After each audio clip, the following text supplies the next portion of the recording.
என்ன அவங்களுக்கு என்ன ஆயிடுச்சு? இத்தனை வகுப்பு என் பிள்ளைகளுக்கு வைக்கிறேன். நீ இந்த நாட்டை ஆளுகிற இந்த அமைச்சர் பெருமக்கள், இந்த பிரதமர்கள், இந்த அமைச்சர்கள் எல்லாம் மருத்துவமா நீட் எழுது, நீதிபதியா தேர்வு எழுது, அதான் இது எழுது, எல்லாம் எழுது, ஐஏஎஸ் ஐபிஎஸ்ஸா தேர்வு எழுது, இந்த பிள்ளைகளா 8வது 9 எல்லாத்திலையும் தேர்வு எழுது. நீ என்ன தேர்வு எழுதுற? நீ வா, நம்ம ஒரு நீட் வைப்போம், நம்ம ஒரு சிலபஸ் பொது பாடத்திட்டம் வைப்போம். நான் சட்டமன்ற உறுப்பினர் ஆயிட்டேன், அது பிரச்சனை இல்லை. நான் பாராளுமன்ற உறுப்பினர் ஆயிட்டேன், அது பிரச்சனை இல்லை. ஆனால் அதிகாரத்துக்கு அமைச்சரவையில் வந்து அமைச்சராகி ஆளுமை செலுத்தணும், நிர்வாகம் செய்யணும்னா அதுக்கு ஒரு தேர்வு வை, ஒரு தேர்வு.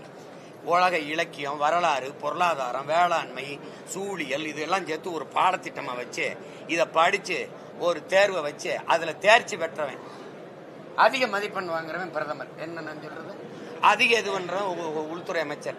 அதிகமா வர்றதா? அப்படி வச்சா யாராவது இந்த நாட்டுல இப்ப இருக்கிறவங்களுக்கு தலைவராக தகுதி வந்துருமான்னு பாருங்க.